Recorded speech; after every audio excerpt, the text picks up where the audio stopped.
ईश्वर की कृपा से जो ये आयोजन यहाँ पर चल रहा है, निरंतर जिसमें संसार के सर्वोत्तम कर्म यज्ञ को जोड़ा गया है और यज्ञ के साथ साथ जिनके जीवन में यज्ञ में भाव रहे हैं, ऐसे हमारे आप्त पुरुष मर्यादा पुरुषोत्तम श्री रामचंद्र जी की जीवन गाथा को भी इसमें जोड़ा गया है। और उनके जीवन का जो एक एक पक्ष है वो इतना आध्यात्मिक, इतना व्यवहारिक और इतना वैज्ञानिक और इतना सामाजिक, आप किसी भी पक्ष पर यदि उनके जीवन को रखेंगे तो ऐसा कोई पक्ष नहीं है जिसके साथ मर्यादा पुरुषोत्तम श्री रामचंद्र जी का जीवन न्याय ना करता हो। एक ओवरऑल पर्सनैलिटी श्री रामचंद्र जी की ऐसी है कि उनके सामाजिक पक्ष को आप देखो तो वो भी हमारे हृदयों को गदगद करता है। उनके राजनीतिक पक्ष को आप देखो तो वो भी हमारे हृदयों को गदगद करता। उनके पारिवारिक पक्ष को आप देखो तो वो भी हमारे लिए प्रेरणा का स्रोत है। और आप उनके आध्यात्मिक पक्ष को देखो तो वो भी हमारे लिए प्रेरणा का स्रोत है। यहाँ तक कि आप उनके वैज्ञानिक पक्ष को भी आप देखिए तो वैज्ञानिक पक्ष भी श्री रामचंद्र जी का कमजोर नहीं है। वो भी जब हम बारीकी से रामायण का अध्ययन करते हैं और विश्लेषण करते हैं तो पता लगा कि उनके जीवन में ध्यान रखना विविध प्रकार की जो विद्याएं हैं, कहा जाता है 14 कलाओं के जाता है श्री राम। कलाएं होती हैं 16। और गजब की बात आप देखिए कि रामचंद्र जी का जन्म जिस कुल में हो रहा है उसको सूर्य वंश कहा जाता है। और सूर्य जो है वो कितनी राशियों में भ्रमण करता है, कितनी राशियों में प्रवेश करता है जी? जोर से बोल दीजिए। 12। तो मैं 14 बोल गई गलती से। श्री रामचंद्र जी को 12 कलाओं का जाता कहा जाता है। और भगवान योगेश्वर कृष्ण जिस कुल में पैदा हो रहे हैं उस कुल को चंद्रवंशी कुल कहा जाता है। तो चंद्रमा की जो कलाएं होती हैं वो कितनी होती हैं? 16 कलाएं होती हैं।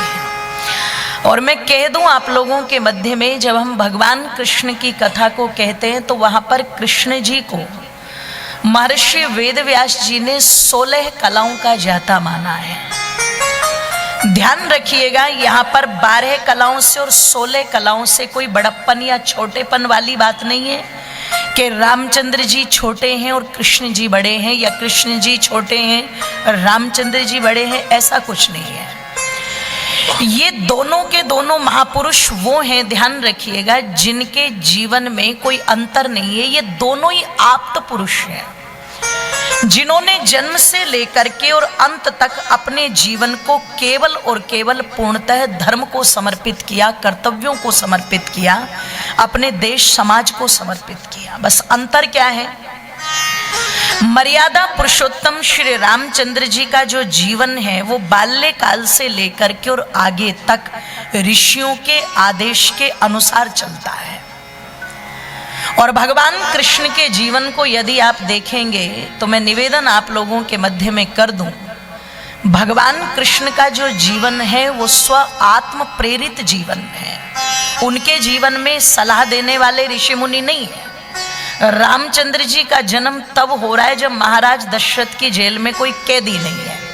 और भगवान कृष्ण का जन्म तब हो रहा है जब उनके स्वयं के माता पिता, जोर से बोलो, कारागार में बंद है। और कारागार भी किसी और की नहीं है, कारागार भी किसकी है जी? आप चिंतन करना, एक है उग्रसेन, एक है देवक, दोनों भाई हैं। ये देवक की पुत्री है देवकी और उग्रसेन का है कंस। और कंस के विषय में ये कहा जाता है कंस में बहुत दोष थे, लेकिन जब देवकी और कंस का संवाद पढ़ते हैं तो एक सगा भाई भी जितना प्रेम नहीं करता होगा अपनी बहन से, उससे कहीं अधिक प्रेम जो है कंस देवकी से करता था। अपनी इच्छा से योग्य वर के साथ स्वयंवर रचा करके देवकी का विवाह कराया। और इतना प्रेम करता था कि जब देवकी को उसके ससुराल छोड़ कर के आना है तो सारथी को रथ हाँकने से उतार दिया और स्वयं एक रथी बनकर के रथ पर चढ़ा। इतना प्रेम किया। पर वो जो कहते ना आकाशवाणी हुई ये हुआ, ऐसा कुछ नहीं था। वो एक बहुत बड़ी योजना थी, ध्यान रखिएगा। मैं उस तरफ नहीं जाऊंगी क्योंकि कृष्ण कथा नहीं है पैम्पलेट में। कौन सी कथा है? राम कथा। तो मैं आपको बतला रही थी कि भगवान कृष्ण का जो जीवन है वो आत्म प्रेरित जीवन है। बड़ी विपरीत परिस्थितियों में वो पैदा हो रहे हैं और विपरीत परिस्थितियों के लिए व्यक्ति को कई बार होता है देश काल परिस्थिति के अनुसार नियमों को तोड़ना और मरोड़ना भी पड़ता है। वो तोड़ना और मरोड़ना अगर व्यक्तिगत स्वार्थ के लिए हो रहा है तो वो पाप की श्रेणी में आता है, लेकिन यदि वो परोपकार के भाव से धर्म को स्थापित करने के लिए, समाज और राष्ट्र को एक धुरी पर लाने के लिए हो रहा है तो वो पाप की श्रेणी में नहीं आता, वो नीति की श्रेणी में आता है। इसलिए भगवान योगीराज कृष्ण को बहुत बड़ा नीतिकार भी कहा जाता है। तो मैं निवेदन आप लोगों के मध्य में कर रही थी कि पता लगा मर्यादा पुरुषोत्तम श्री रामचंद्र जी का जो जीवन है वो ऋषियों से प्रेरित जीवन है, जहां पर आप परिवारवाद, समाजवाद, राजधर्म, सब कुछ व्यवस्था जो आप प्रेरणा राम जी से लेना चाहते हैं वो ले सकते हैं। ध्यान रखिएगा।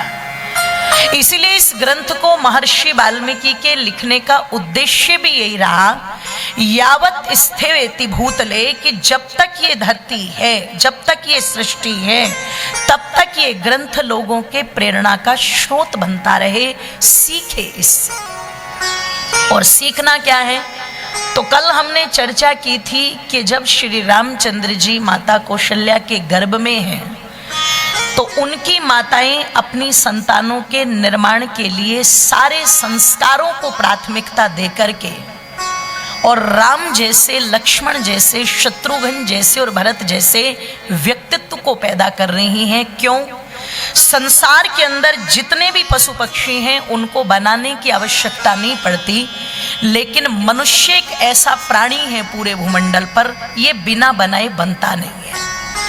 जैसे आप लोगों को ये जानकारी है कि बिना बनाए डॉक्टर बनते नहीं हैं, डॉक्टर बनाने पड़ते हैं। और जितना अच्छा मेडिकल कॉलेज होगा, डॉक्टर भी, जोर से बोलो, उतना ही अच्छा होगा, है ना। इंजीनियर अपने आप नहीं बनते, इंजीनियर के घर में पैदाइशी इंजीनियर नहीं होते, ध्यान रखिएगा।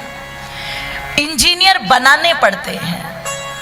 जैसे आईपीएस के घर में पैदाइशी आईपीएस नहीं होते, वो बनाने पड़ते हैं। जज, वकील, बैरिस्टर, कलेक्टर बनाने पड़ते हैं।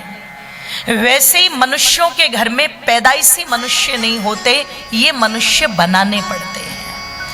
और बनाने की जो विधि है, जो टेक्निक है या जो रसायन है बनाने का, जैसे किसी भी रेसिपी को बनाने के लिए, किसी भी खाद्य पदार्थ को बनाने के लिए एक रेसिपी होती है ना, उसकी एक फॉर्मूला होता है। वैसे ही मनुष्य को मनुष्य बनाने का जो फॉर्मूला है वो है संस्कार। इसलिए महर्षि दयानंद ने एक पुस्तक केवल और केवल मानव निर्माण के लिए लिखी, जिस पुस्तक का नाम क्या है बोलो?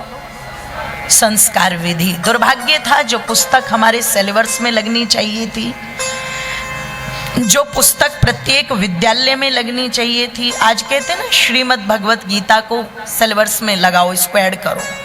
मैं कहती हूँ श्रीमद् भगवत गीता के साथ साथ संस्कार विधि भी एक ऐसी पुस्तक है कि ये दोनों पुस्तक तो कहीं ना कहीं हमारे भारतीय स्कूलों में कंपलसरी कर देनी चाहिए।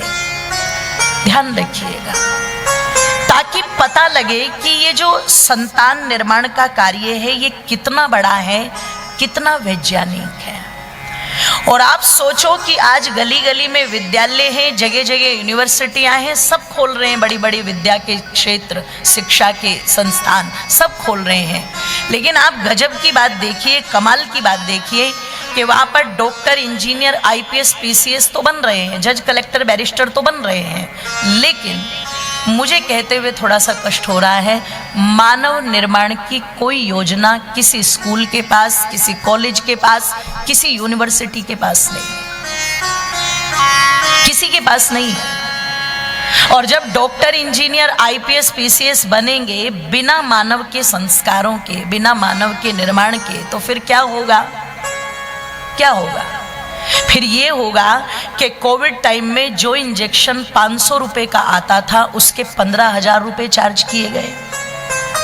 फिर क्या होगा? फिर पता लगा एक मरे हुए व्यक्ति को भी डायलिसिस पर रख करके घर वालों से बिल भरवाए जाएंगे। फिर क्या होगा? इंजीनियर पुल बनाएंगे और पता लगा इंजीनियर तो पार्टी करेगा और पुल बेचारा आत्महत्या कर लेगा 2-4 दिन बाद, टूट के गिर जाएगा नदी में। आत्महत्या ही तो करता है ना वो, शर्म के मारे कि मुझे इतना कमजोर बना दिया तो लो मैं गिर ही जाता हूं। फिर ये होगा। तो मैं कह दूं आप लोगों के मध्य में, हर व्यक्ति के अंदर ध्यान रखना, मानवता के संस्कार जरूरी है। और जब मानवता के संस्कार होते हैं तो फिर व्यक्ति अपने बारे में बाद में सोचता है और सामने वाले के बारे में। जोर से बोलो। इसलिए मैथिली शरण गुप्त जी ने लिखा था, वही पशु प्रवृत्ति है जो आप ही चरे। अपने लिए जो पहले सोच रहा है, अपने लिए जो जी रहा है, अपने लिए जो कर रहा है पहले, वो पशुओं का स्वभाव है, मानव का नहीं है वो। तो गुप्त जी लिखते हैं कि वही पशु प्रवृत्ति है जो आप ही चरे, और वही मनुष्य है जो दूसरों के लिए मरे। ये मानव का लक्षण है, अपने से पहले जो दूसरे के बारे में सोचे। इसलिए हमारी जितनी आर्मी फोर्सेस हैं, जितनी पुलिस फोर्स है, जितने हमारे पता लगा कि जितने विभाग हैं, उनमें पाठ तो यही पढ़ाया जाता है, पहले दूसरे की रक्षा करनी, बाद में अपनी। फ्लाइट में बैठते हैं तो वहाँ पर भी वही बोला जाता है ना, एयर होस्टेस पहले यही बता रही है आपको ऐसे करना है, ऐसे करना है, ऐसे करना है। तो मैं निवेदन आप लोगों के मध्य में कर दूं, ये मानव का स्वभाव है, और ये लक्षण जिसके अंदर आ जाए फिर वो मानव भी नहीं रह जाता, वो देवता की श्रेणी में आ जाता है। इसलिए आज यदि हम हनुमान जी को आदर्श मानते तो किस लिए, बताओ? हनुमान जी का एजेंडा क्या था? क्या था जी? जोर से बोल दीजिए। क्या सुग्रीव से कोई लालच था हनुमान जी को? अगर सुग्रीव से लालच होता तो जिस समय सुग्रीव को बाली ने धक्के मार करके किष्किंधा से निकाला, हनुमान जी को तो नहीं कहा था जाने के लिए, अपनी इच्छा से साथ में आए। क्यों आए?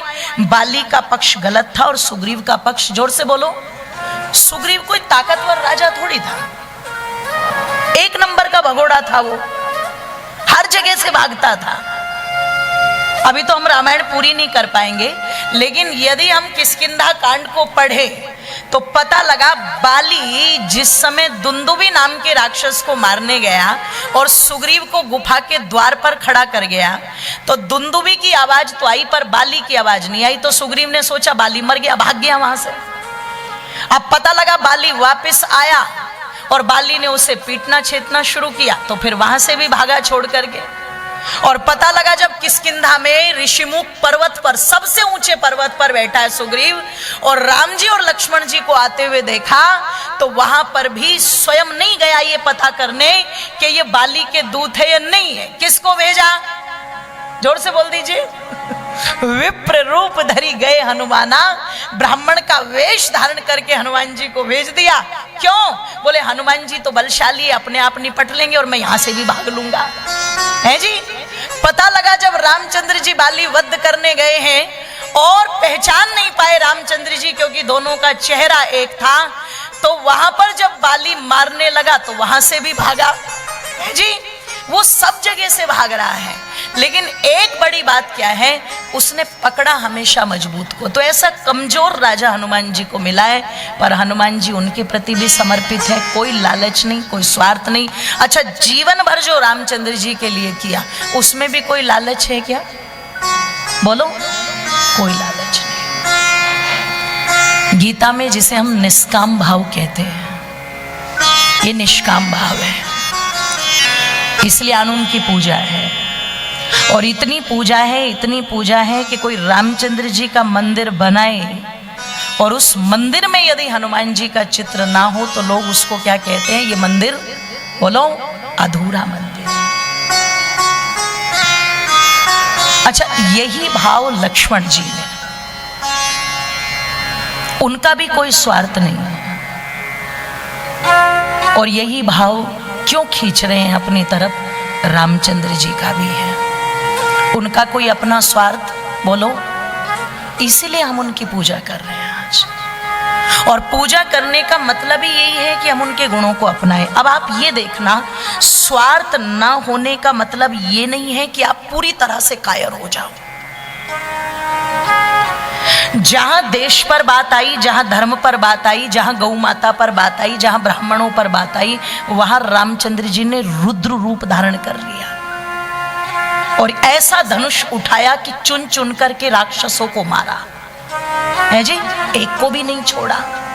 तो हम लोगों ने कई बार दया का अर्थ अलग लगा लिया, सहिष्णुता का अर्थ हमने अलग लगा लिया, आध्यात्मिक होने का अर्थ हमने ये लगा लिया कि आध्यात्मिक का मतलब है कोई एक गाल पर थप्पड़ मारो तो दूसरा भी उसके आगे कर दो, हम आध्यात्मिक है जी।